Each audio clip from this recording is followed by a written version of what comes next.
हेल' लोगोफोर, बे समाव नोंथांमोननो माखासे जथाय रादाब होनो नागिरदों। 14 जानुवारि आरो बेयो मोनानि समनि। दा बेयाव मा दं जिरायसि नायलांबा नुनो मोननाय जागोन। फैदो फारि फारि नायलांदिनि। फार्स्टआव दङ एमएलए प्रमिला रानी ब्रह्म बिथाङा मागो दमासिनि बयनिसिमबो गाहाम हामलायथि हरदों। खौरांगिरिफोरजों मोगा-मोगियाव बिथाङा फैगौ बिधानसभा बिसायख'थिखौ गोजोनै आरो सुबुंखान्थियारियै जाजानो हास्थायदों। फारसेथिं बिथाङा बुंबावदों दि जुदि दोलोआ जिरायनो होयोब्ला बिजाथि जायालाबा जिरायसिगौ, नाथाय दोलोआ मोजां मोननानै होयोब्ला बेयाव जेबो बुंनांगौ गैया होननानै बिथाङा बुंथियो। 2 नम्बराव दङ थांनाय बुधबारखालि क'क्राझारनि सरलपारा हादानाव जानाय हाग्रा बिफान आरो हादाननि रायजोफोरजों मोगा-मोगि जानायनि सायाव दानि हाग्रा बिफाननि इएम रनजित बसुमतारीया फिन्नाय होदों। बिथाङा खौरांगिरिफोरजों बुंदों दि बेयाव बिपिएफ दोलोनि आखाइ थानो हागौ।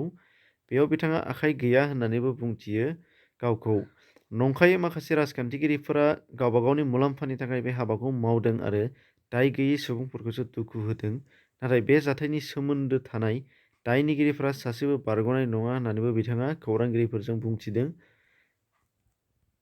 बेनिफ्राय दङ नेक्स्टआव दुखुनि बाथ्रा दि सासे कर'ना सन्देरजानाय बेरामिया देहा फाहामसालिनि 5 नं फ्ल'रनिफ्राय बाज्रुमना गावखौनो फोथैना लादों होनदों। खौरां मोननाय बादिब्ला बे जाथाया उत्तर प्रदेशनि मुजाफरनगरनि बेरासगुर मेडिकेल कलेजाव बुधबारखालि हराव जाना थादों।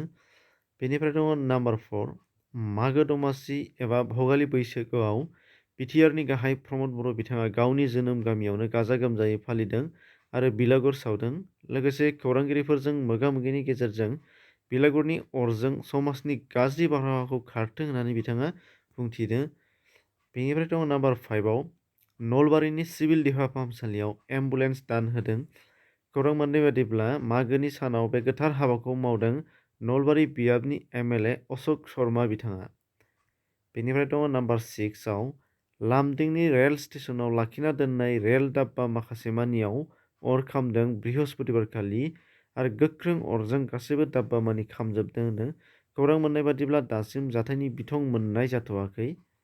नाम्बार 7आव दङ मागोनि सानावनो बिश्वनाथनि हाग्रा बिफाननि मावख'आव रायजोफोरा गाग्लोबदों। हाग्रा बिफाननि बलेर' गारि आरो माखासे मानि थुरिनि न' सावनानै होलांदों रायजोफोरा। खौरां मोननाय बादिब्ला जयन्त दास मुंनि सासे सुबुङा खैफोद जानायाव बिफाननो खबर होसेयावबो बिफाननिफ्राय रैखाथि होफैयैयाव सुबुङा थैदों होनदों। बेखायनो रायजोफोरा रागाजों मावख'खौ गाग्लोबदों होनना खौराङाव नुनो मोननाय जादों। बेनिफ्राय दङ नाम्बार 9आव गोजोनथाव बाथ्रा दि गाहाय मन्थ्रि नरेन्द्र मदि बिथाङा हादोरनि गासैबो रायजोआवनो कभिड-19 भेक्सिन होनाय हाबाफारिखौ बेखेवनानै होगोन भिडिअ' कनफारेन्सनि गेजेरजों आरो बे हाबाफारिया जागोन फैगौ जानुवारिनि 16 अक्ट'खालि। बेखिनि दिनैनि थाखाय एसेनोसै। गासैबो खौरांफोरखौ नोंथांमोना डिसक्रिपसनाव हाबनानै नायनो गोसो दंबा नायनो हागोन। गोजोन्थों।